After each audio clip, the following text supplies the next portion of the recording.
Muchas gracias, Fer. Pues gracias a todos y muy buenas tardes por acá desde la Ciudad de México y muy agradecida por la invitación. Creo que ya el hecho de estar hablando de integridad, momentos complicados donde la salud, por supuesto que es el eje primordial de todos, pues bueno, creo que ya vamos de avanzada.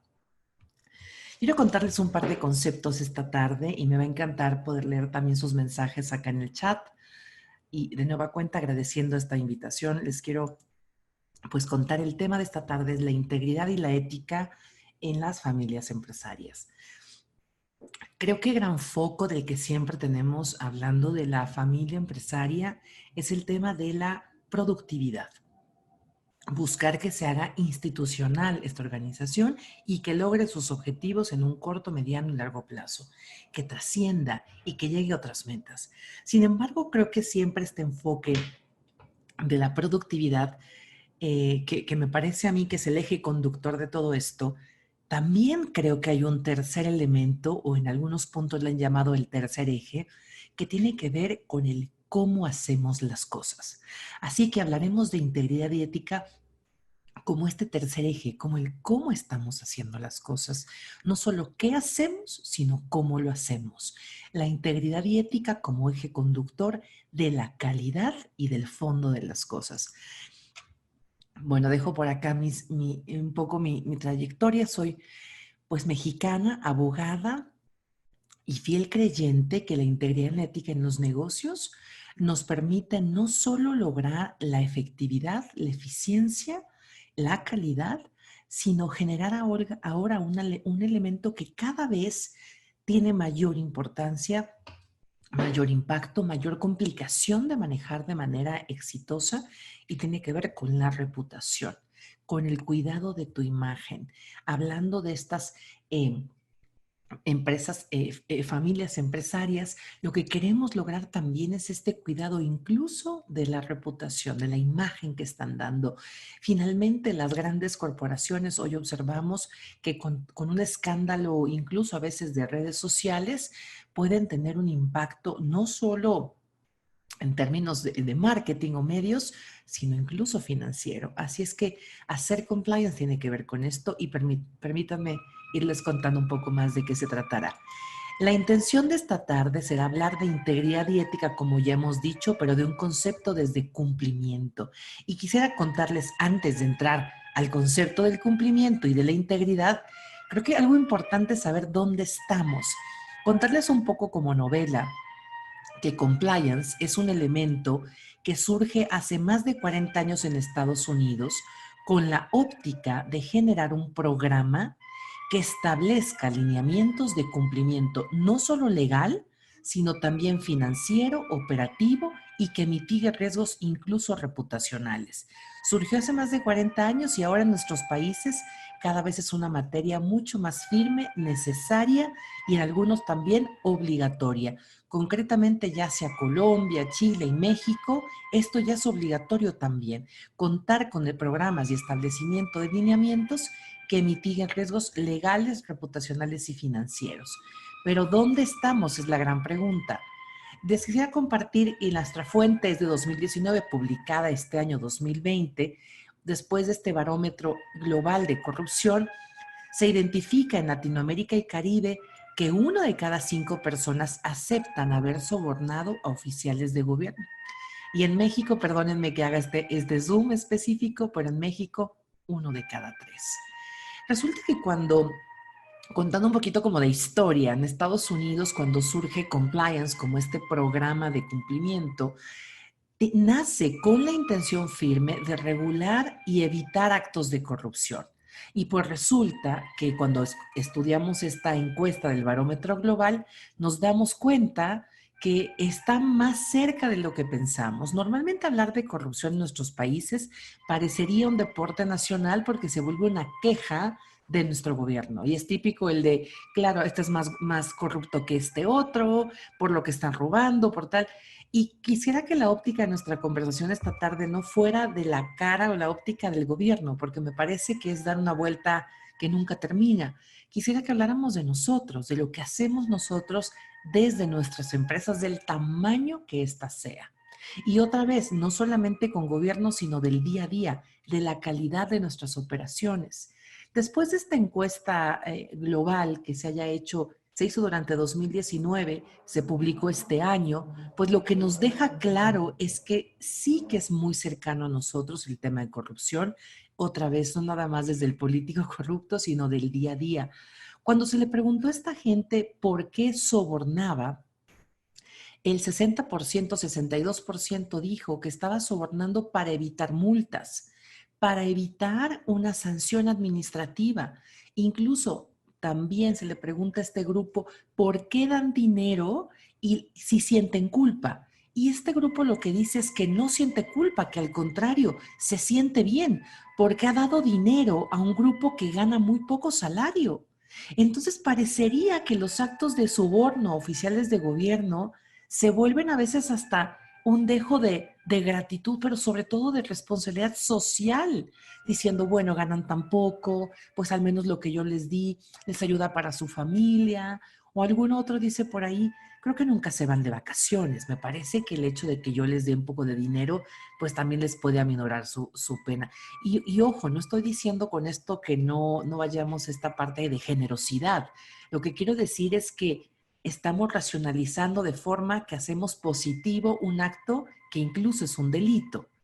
En esta misma encuesta también se pregunta cuánto ha costado la corrupción en sus negocios y lo que nos arroja como información, y aquí tengo un poco más granular hacia México, pero lamentablemente hay eco en muchos otros lugares, pero concretamente en México, de los más de 5 millones de empresas que hay en nuestro país, en México en concreto, el 82% por ahí no pasa de 2 años, ¿no? O sea, no dura mucho tiempo una organización por diversas razones.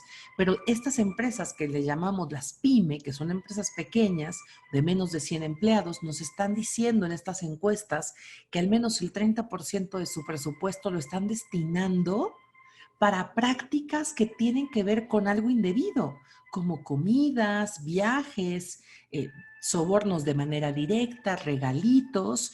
En nuestra cultura está bien visto el que den algún regalo, alguna cortesía, así es que hasta el 30% lo están destinando en esto.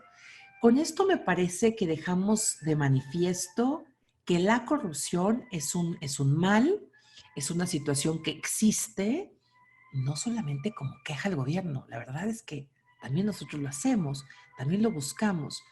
Les quiero platicar aquí un poco en confianza que en más de una ocasión se ha preguntado si nosotros nacimos con esta vena en la corrupción en América Latina, si es algo que hemos aprendido. Hay quien dijo que nos lo trajeron los españoles. Bueno, incluso un expresidente en México dijo que somos corruptos por cultura, que es nuestra cultura la corrupción. A mí me parece a título personal que no es un tema que sea ni cultural, ni lo trajeron los españoles concretamente, pero sí creo que nos ha convenido.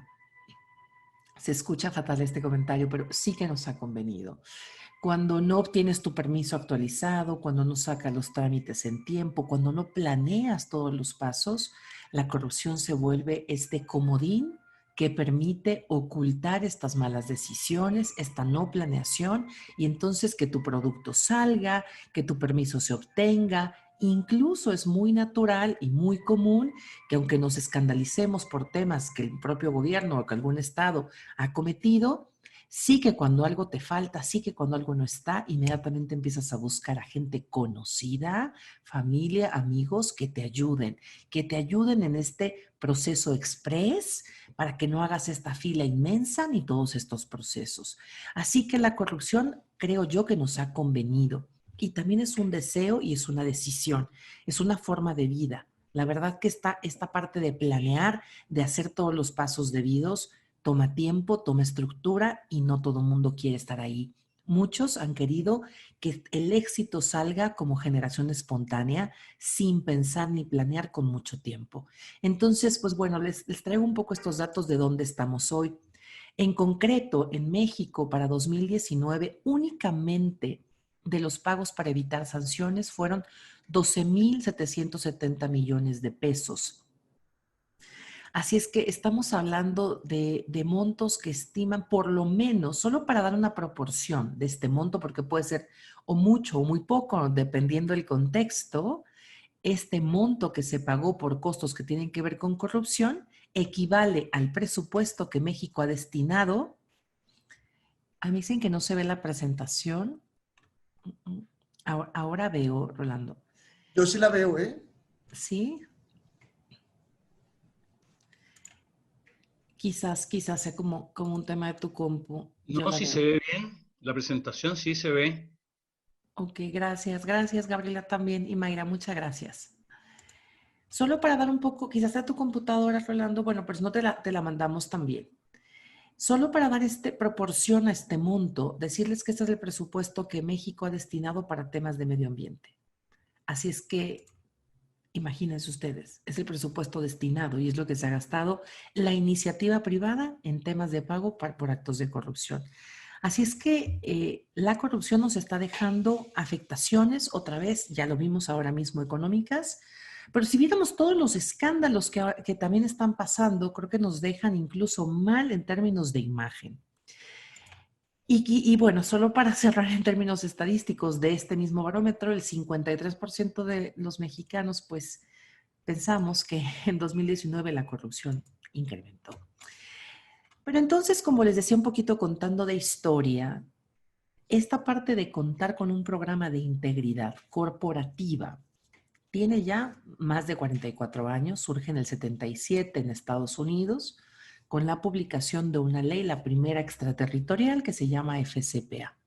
Y lo que hace esta ley es, pues, obligar a todas las organizaciones norteamericanas que se ubican fuera de Estados Unidos a contar con lineamientos claros de cómo evitar corrupción en el trato con oficiales de gobierno.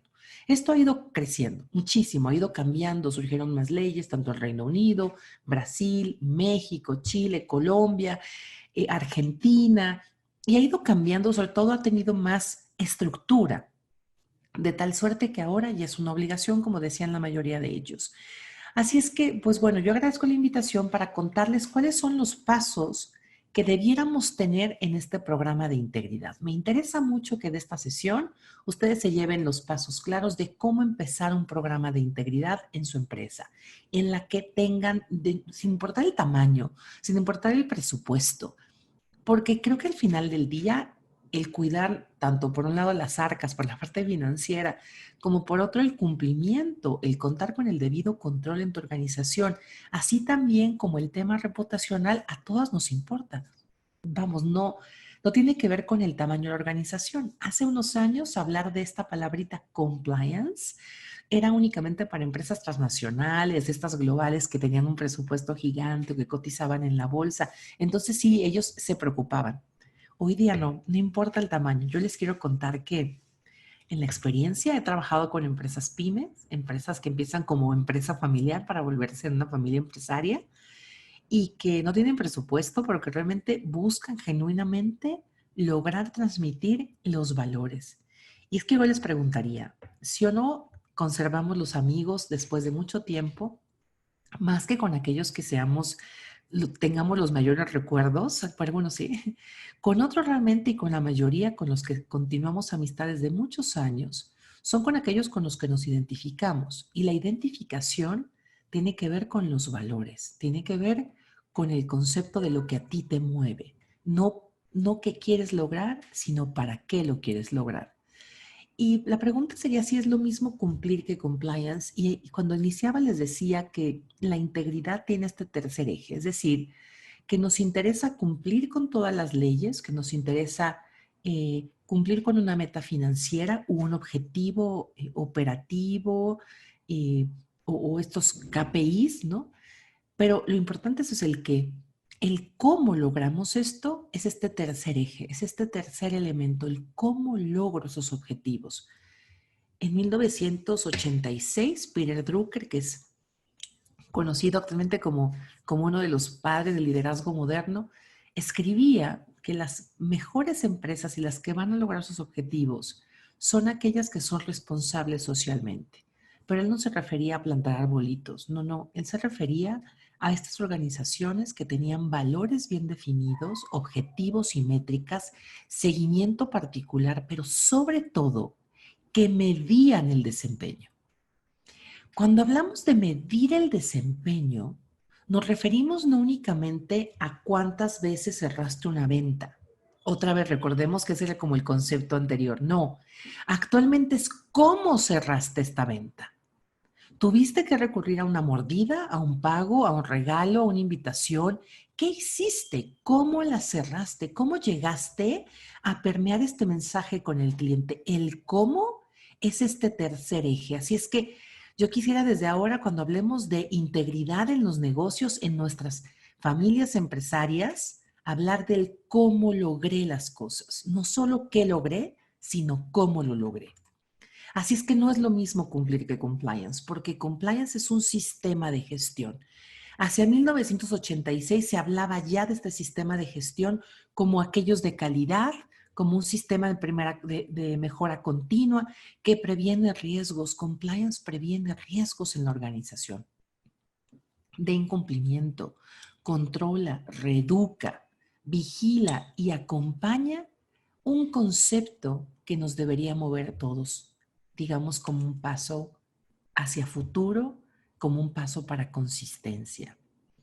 Y es la creación de la cultura de integridad corporativa. Esta creación de esta cultura de integridad corporativa es lo que va a distinguir a una organización de la otra. La frase o quizás la palabra, más que una frase, la palabra clave que define y que identifica a una organización que cuenta ya con una cultura de integridad corporativa es una, calidad, y la segunda, confianza. Y piensan un poco ustedes, les quisiera como invitar a esta pequeña reflexión. Actualmente, bueno, derivado del tema del COVID y mucha restricción de trabajo en casa, pues la venta en línea y se incrementó como no hubiese pasado en tiempos como ya veníamos haciéndolo. Mucha de la gente que antes del COVID no compraba en línea decía que no lo hacía porque desconfiaba, porque iban a clonar su tarjeta, porque no iba a llegar el producto como lo habían pedido, que incluso seguramente nada más se robaban los datos y les hacían el cobro y nunca llegaba nada, que sabían de historias que así pasaba. Y esta gente que estaba muy reticente al tema tecnológico, cuando se les hacía la pregunta de, oye, pero te subes a un avión y vuelas sin problema o te da miedo también y necesitas saber quién es el piloto. No, bueno, ahí sí confío. A pesar de no confiar en la venta en línea y que era un tema que no ponía su vida en riesgo, sí que subir un avión no les generaba desconfianza, siendo que ahí sí ponía su vida. Y entonces la pregunta es, bueno, entonces no significa que te da miedo la tecnología, ni el tema de la venta, ni más bien es la desconfianza, es que no genera certeza. La desconfianza es lo que ha hecho que frenemos mucha de la evolución que podríamos tener ahora. Y la desconfianza tiene que ver con hasta que no vea, no lo creo. Y como me han dicho que no te mandan el producto, que te cobran, ¿qué tal? Entonces prefiero no hacerlo. La generación de una cultura de integridad corporativa permitirá que tu negocio ofrezca seguridad y confianza, que pueda brindar certeza. Actualmente, en varios de nuestros países en América Latina ya existen tanto índices como registros patronales que tienen que ver con la confianza en tus organizaciones y productividad.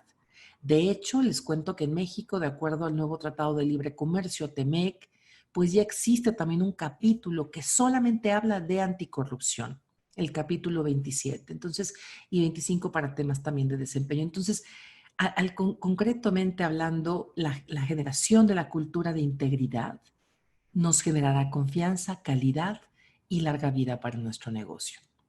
La pregunta es cómo empezar entonces nosotros. Y yo les quisiera decir por qué incumplimos, por qué no llegamos a este tema de la integridad, por qué nos cuesta todavía. Quisiera compartirles como un poquito a nivel de historia. Les quiero contar que Noruega, en la Segunda Guerra Mundial, pues un país cercano a los sitios donde estaba transcurriendo toda la violencia de primera mano, es decir, cercanos a Alemania, a Holanda. Ellos tuvieron únicamente, y digo, perdón decir el únicamente, pero por términos de población, tuvieron de 46 personas que perdieron la vida pertenecientes a la comunidad judía. Cuando preguntaron por qué, si su población era muy proporcional a otros países, pues resulta que ellos argumentan diciendo que a diferencia de otros sitios, ellos dejaron de ser víctimas, victimarios y observadores, y más bien se volvieron ejecutores. Levantaron la mano, cuidaron a la gente, armaron toda una estructura para poderse llevar a la gente de un punto a otro en las noches y ayudarles a emigrar. Incluso en varias poblaciones les decían, no se preocupen, sabemos que tendrán que buscar otros sitios, algunos se venían a América, cerraban la casa, dejaban las llaves, todo guardado, y años después muchas familias volvieron, sus casas estaban intactas. Creo que algo que pasa mucho en nuestros países es que ante un fenómeno, el que este sea tanto violencia como injusticia o temas de corrupción en concreto, que es justo nuestro tema de hoy, solemos ser víctimas, lamentablemente muchos víctimas, otros tanto victimarios, por supuesto, pero quizás el personaje que más daño hace es el que únicamente observa. Incluso, y esto es como muy del argot de nosotros, ¿no? Cuando alguien se queja de una persona diciendo, creo que es muy pedante o creo que es muy payaso, decimos en México, otro dice, bueno, conmigo no lo ha sido, supongo que no lo es. O no lo sé, a mí no me ha pasado. Entonces, si a mí no me ha pasado, parecería que no existe. Y este dejo de decir, mientras a mí no me pase, todo está bien, genera una falta de comunidad, genera una falta de empatía. Quizás el COVID nos ha puesto enfrente la necesidad de ser mucho más empáticos que antes, de pensar mucho más las cosas, porque sabiendo que el que yo no me cuide, pongo en riesgo al de enfrente, también me habla ya de un concepto de comunidad. Me habla de un concepto de prevención y de preocuparme por el de enfrente. ¿Por qué incumplimos? Porque caemos en cualquiera de esos tres personajes, en víctima, en victimario o en observador, pero sobre todo en observador u observadora, únicamente siendo partícipe de manera lejana. Y lo peor, insisto, mientras a mí no me pase, parecería que no sucede.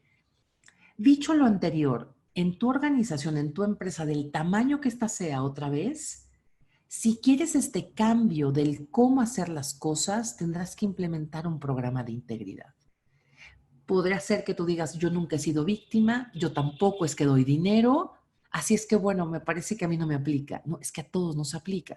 No importa el tamaño de tu organización ni el tipo de producto. ¿Cómo deberíamos entonces empezar esto? Yo les quiero contar de 8 pilares de un modelo de prevención.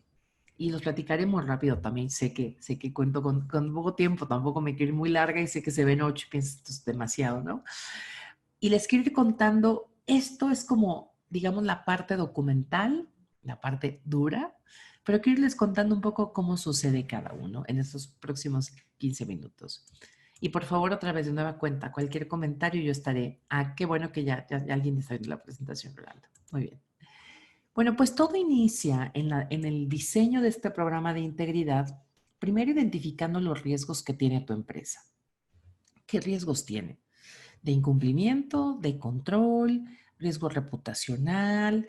¿Qué riesgos? ¿A qué evento se puede someter y que le afecte? Y de afectarle que detenga la operación, que detenga la compra, la logística, la entrega.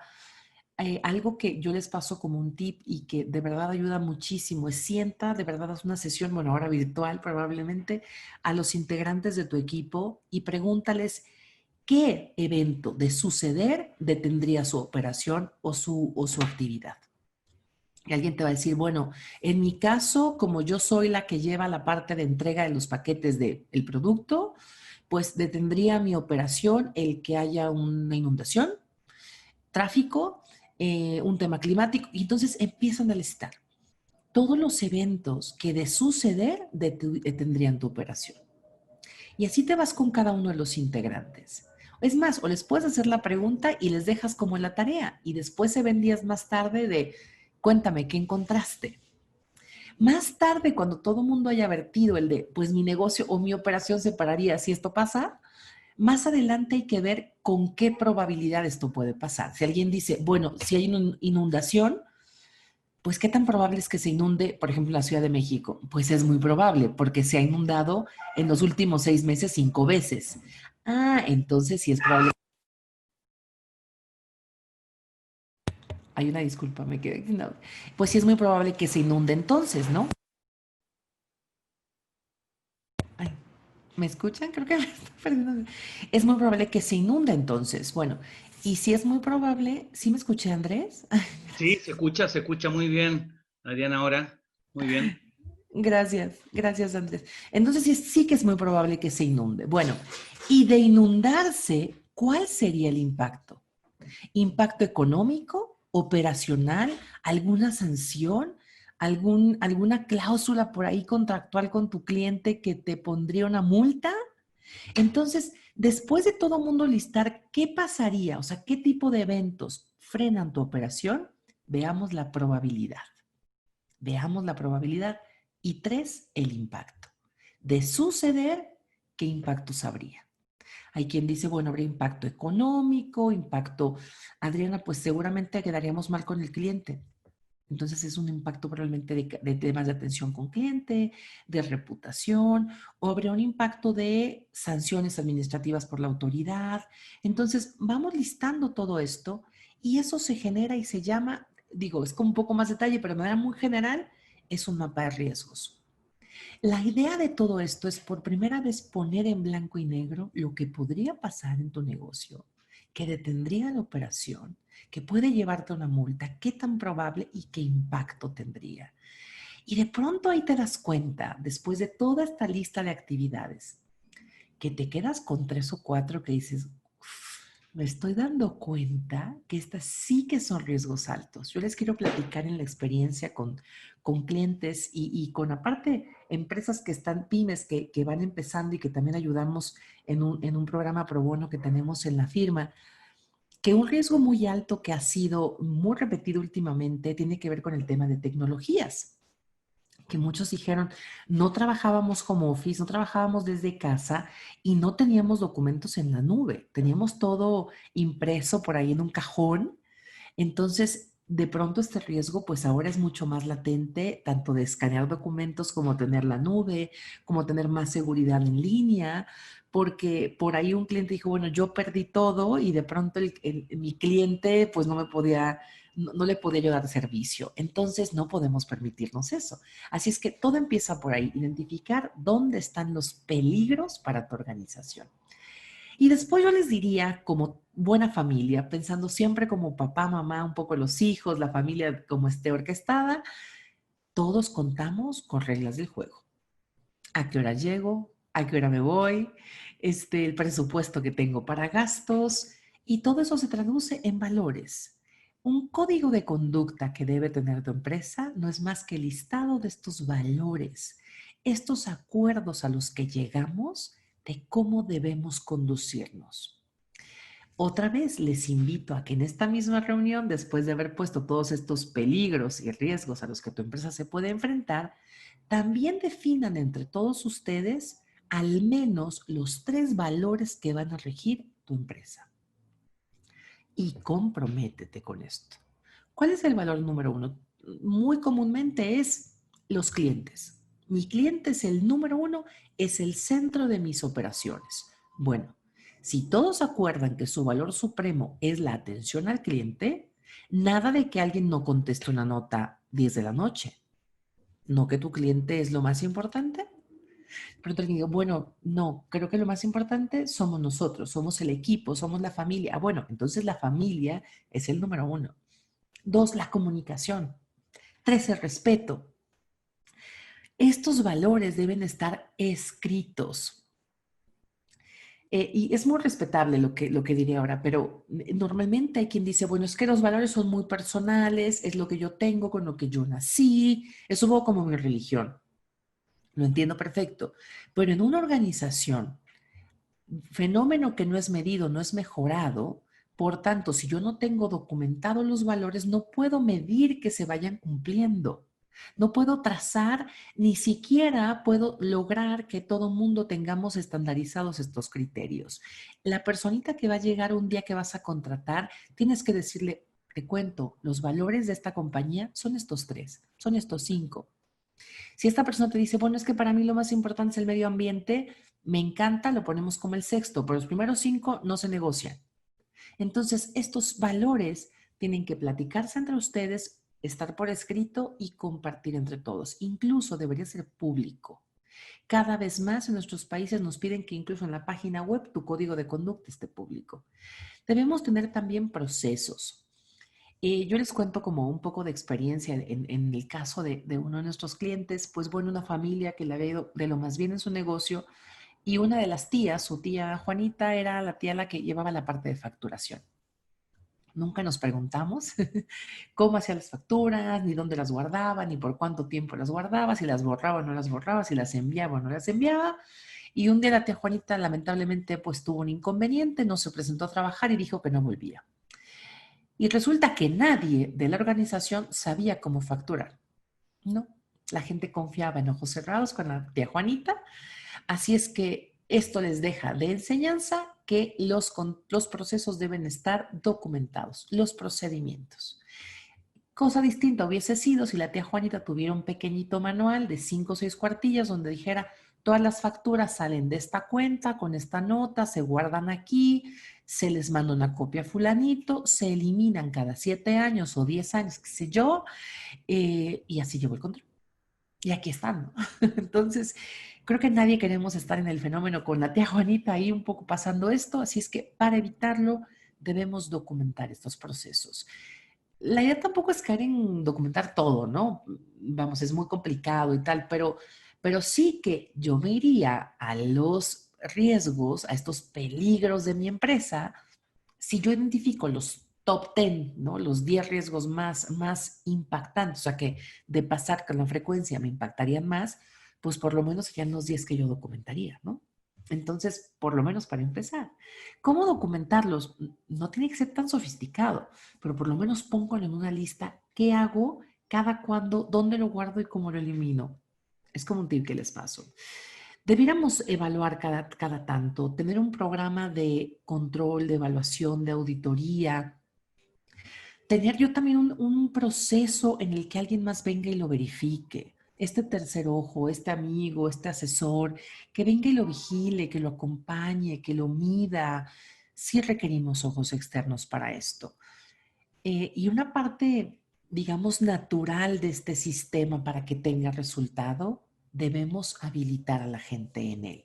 Si yo ya documenté el proceso de la tía Juanita, tengo los valores, tengo identificado los peligros como riesgos de la organización, pues a toda la gente que conforma esta empresa, no importando el tamaño, tienen que conocer esto. Y tienen que estar habilitados, saberlo, no solo conocerlo, haberlo escuchado, sino también ejecutarlo. Tiene que pasar esto. Hacia los principios de los años 80 en Estados Unidos surge un concepto llamado el whistleblower o estas líneas de denuncia, donde podías levantar la mano de manera incluso anónima y denunciar de buena fe algo que no estuviera pasando de manera correcta, alguna violación o que tú fueras víctima incluso o que supieras y no sintieras la confianza de reportarlo. Actualmente en nuestros países ya hay una obligatoriedad para que nuestras empresas cuenten con líneas de denuncia. Yo te invito a poner en disposición de tus compañeros, familia, empleados, métodos como un buzón, como un correo electrónico, donde tú les ofrezcas que no habrá represalias, pero que tienen que reportar lo que no está bien. Lo ideal es generar la confianza en nuestro liderazgo para que la gente acuda con ellos, pero si no lo hay por cualquier razón, ofrece esta herramienta de canal de denuncia, donde alguien pueda levantar la mano y de mutuo propio reportar lo que no está bien. Finalmente, cuando yo ya tengo todo este panorama de los peligros, yo ya he medido con qué frecuencia e impacto pasa, ya tengo los valores, procedimientos, ya se está midiendo, ya capacité, incluso tengo canal de denuncia, si algo sale mal, tiene que haber disciplina. Si algo sale mal, una buena práctica es implementar un código, un comité de integridad, un comité que revise las denuncias, que las atienda y aquel que haya incumplido o aquella pues tendrá que ser sancionado. Incluso aquellas denuncias que nos lleguen, si nos dice que algo sobre el proceso de la tía Juanita, que ya habíamos dicho mucho, pues bueno, se corrige el proceso. Esto se vuelve un ciclo de mejora continua en términos de integridad.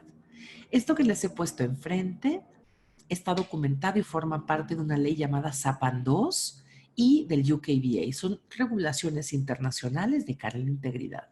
La OCDE también lo ha recomendado, así es que como en esta estructura. Así que quise hacerlo como un poco simple, si me permiten el término, pero la idea es decir, con estos 8 pilares yo puedo empezar a implementar un programa de integridad en mi empresa. Actualmente, incluso en algunos países, para que tu organización, tu compañía pueda participar en licitaciones públicas, tienes que demostrar un programa de integridad. Todo esto ahora forma parte de 2 normas ISO que se pueden certificar y es la ISO o Estándar de Competencia Internacional 19.600 y 37.001. Así es que todo esto no solo ahora será una carta bonita o una intención positiva, sino también será certificable. Y cada vez más nos toca ver empresas que se certifican para poder vender o hacer negocios con otros países o buscar compañías que les puedan comprar, adquirir o sobre todo hagan negociaciones. Así es que estos son los 8 pilares para generar tu programa de integridad de cero. No sé si hasta acá habría algún comentario, pregunta. Saben que yo muy emocionada, no sé si me ven, pero yo muy emocionada con el tema y se me va el tiempo. Adelante, Andrés. Hola, si quieres dejar de compartir para vernos ahí en la... ¿Ya terminaste la exposición, Adriana, o nada más era una Sí, no, pausa? sí, la acaba de terminar y nos Tengo está un par pidiendo de... si es que tenemos Bueno, preguntas no, para hacerle, ¿sí? perdón, Andrés, tengo un par de láminas más, Ah, pero perdona. digo, solo No, era no, hasta no, acá si tenía alguna pensé que como pregunta. habíamos dejado siempre las preguntas para el final, no, perdona, vuelve a compartir No, nomás, no, está no, al perfecto. contrario. No, no, no, está perfecto. Justo es eso también. Entonces, no, no, gracias, Andrés. Solo para entonces cerrar y dejarles como los últimos, quizás tuviéramos unos minutos más de preguntas, hasta casi algo más yo voy leyendo también. Eh, y quisiera como cerrar con esto. La integridad de nuestros países, en nuestras organizaciones, depende de nosotros también. Es nuestro producto, es la calidad con la que queremos hacer la entrega. Depende de nosotros. ¿Deberíamos cambiar con lo que hoy contamos? Seguramente o probablemente sí. Sin embargo, bueno, la implementación de un programa de integridad va a demandar un cambio de cultura, una nueva forma de hacer las cosas. Creo que somos otra vez muy dados a la crítica hacia afuera y normalmente decimos nosotros no mentimos, todo está perfecto, es de gran calidad, a los hijos se le educa de tú no puedes mentir, pero alguien toca la puerta y dile que no estoy. O sea, entonces no miento, pero sí mientes a veces. Entonces, y vamos, tampoco es que estemos diciendo que todo el mundo somos ángeles. Lo que quiero decir con esto es que seamos congruentes. Seamos congruentes y busquemos esta construcción hacia allá. Decirles que quisiera cerrar con esta frase en el programa de integridad, algo que siempre decimos, sobre todo cuando son empresas pyme y que recién inician hacia esas construcciones de programa de integridad, que la creación de un programa de integridad te permitirá vivir de tal manera que cuando tus hijos piensen en justicia, cariño e integridad, piensen en ti. Que te vuelvas este hilo conductor, que te vuelvas este modelo de conducta, esta referencia. Creo yo que no es muy distinto que lo que pasa en casa. Esta forma en la que reglamentamos la conducta en casa no debería ser tan distinto como lo hacemos en las empresas. Si entre hermanos pensamos tan distinto en una organización, en una empresa, el tamaño que ésta sea, cada uno viene con un bagaje distinto, posturas, posicionamientos, ideas muy diferentes. Incluso nos mueven cosas distintas, buscamos objetivos diferentes. Entonces, si somos tan distintos, tendremos probablemente que unificar ese criterio de valor. Yo les diría finalmente para cerrar, la cultura de integridad la podremos medir con algo muy sencillo. Si pensamos un poco en un niño pequeño que recién empieza a aprender que tiene que lavarse los dientes antes de dormir, todas las noches probablemente le tengamos que decir, tienes que lavarte antes de dormir, ya te los lavaste, y todo el tiempo la pregunta, ¿ya te los lavaste? El día que el niño se los haya lavado sin que tú le preguntes, es porque el niño lo tiene ya instituido como una cultura, ya forma parte de su día a día. Pero es porque habrá entendido la diferencia del qué tiene que hacer por el para qué lo hace. Y yo les preguntaría ahora a todos en esta tarde, no solo la integridad debería ser importante como el qué tengo que cumplir para que no me multen. No, ¿para qué cumples? ¿Para qué cumplen cada uno de ustedes? ¿Cuál es el objetivo final de que tu organización sea seria, genere confianza, genere este ímpetu de decir como aquella persona que no se emocionaba por comprar en línea, pero sí que se subía a un avión?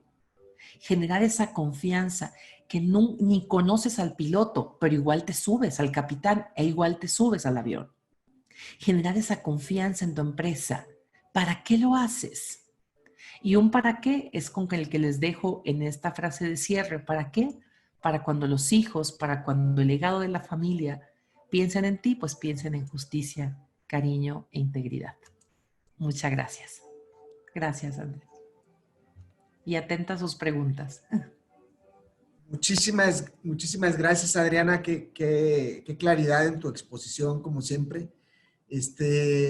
Veo que Luis Serpela tiene levantada la mano. No sé si tiene alguna duda.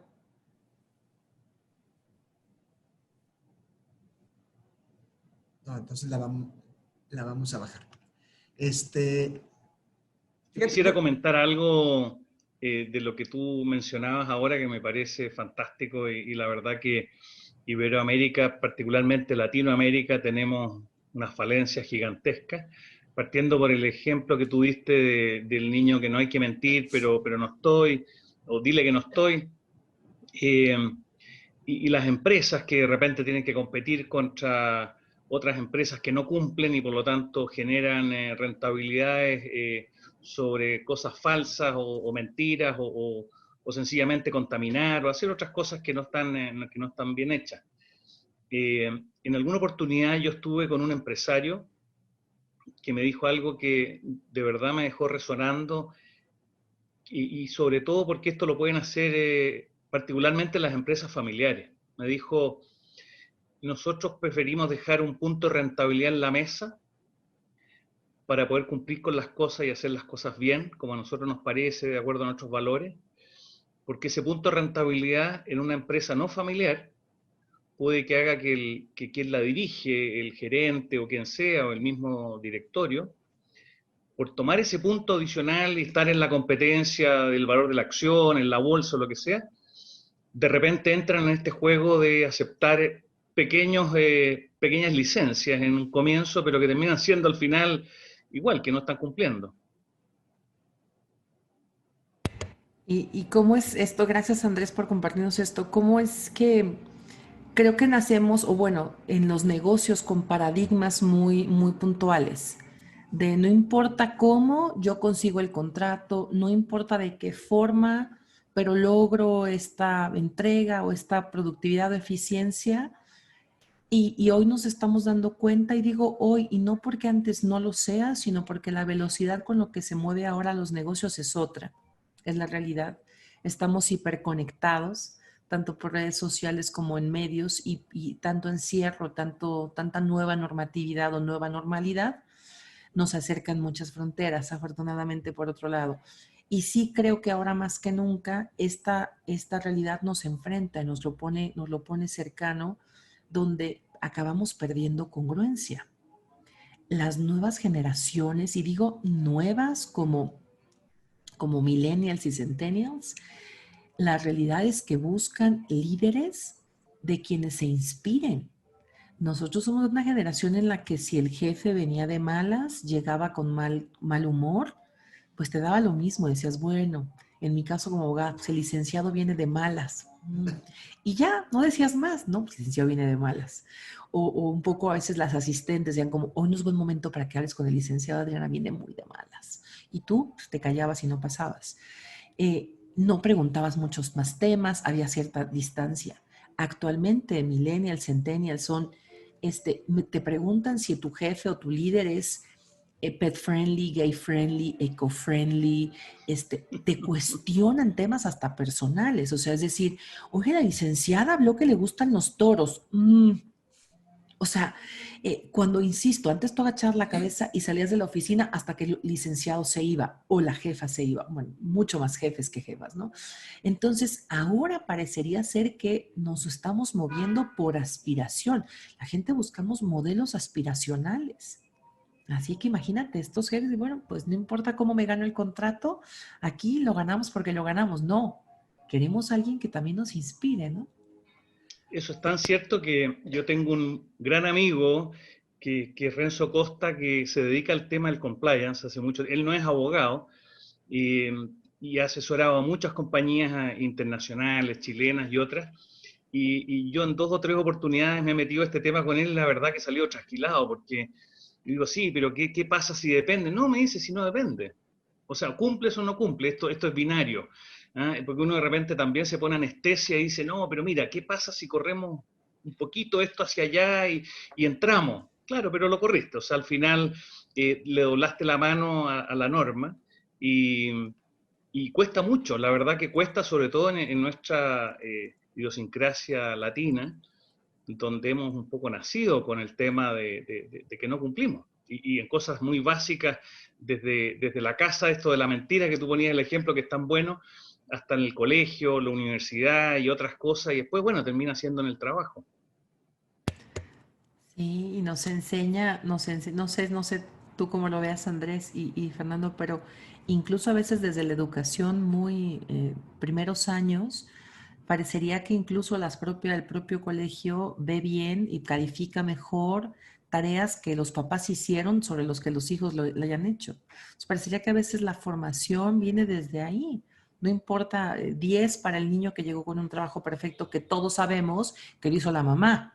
Bueno, para él 10, pero para el que no, que todo feíto, pues ese 5, ¿no? Entonces creo que esta parte tanto de ser productivos, eficientes, nos ha llevado a decir, no importa cómo lo obtengo, y lamentablemente creo que las marcas que sobreviven tanto tragedias como momentos complicados a nivel económico son aquellas que tienen su reputación, que la marca tiene un valor.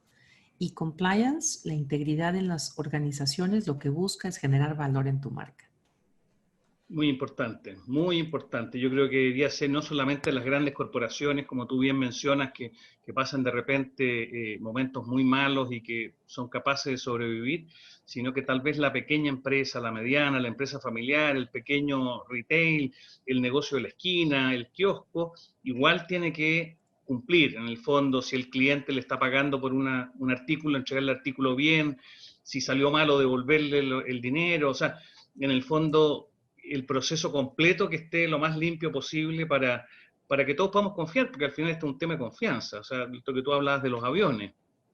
Puedo comprarle al señor que me vende en la esquina del kiosco el diario y que el diario viene bien y que es el del día y que no sé qué, un par de cosas que son básicas, o le puedo comprar un dulce y que no sea un dulce que esté vencido y que él sabe que está vencido y que lo va a tener que botar y en vez de botarle me lo vende a mí.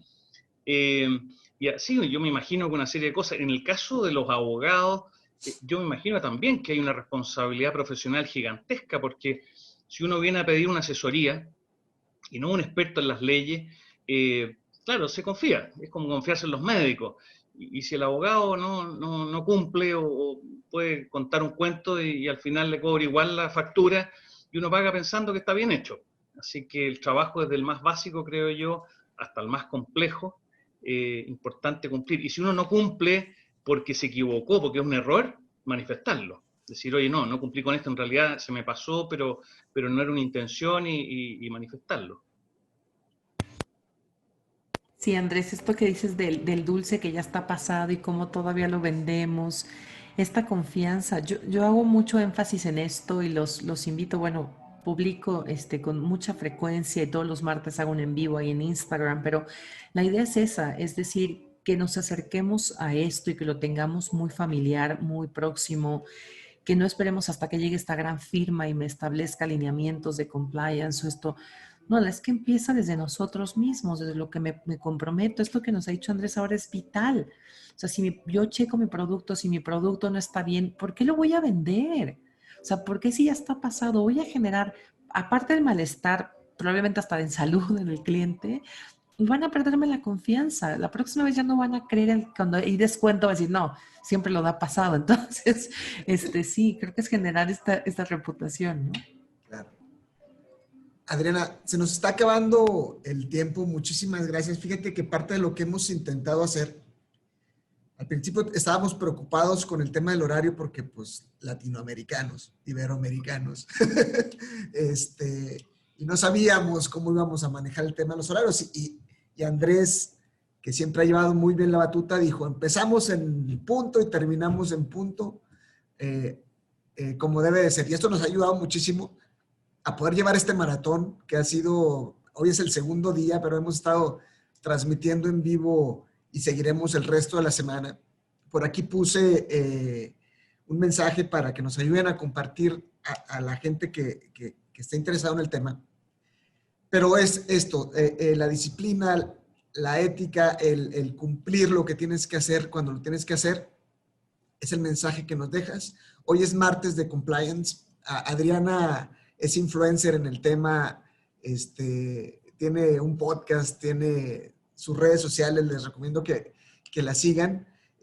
¿Con qué mensaje, Adriana, cierras la participación del día de hoy y cierras la jornada también del día?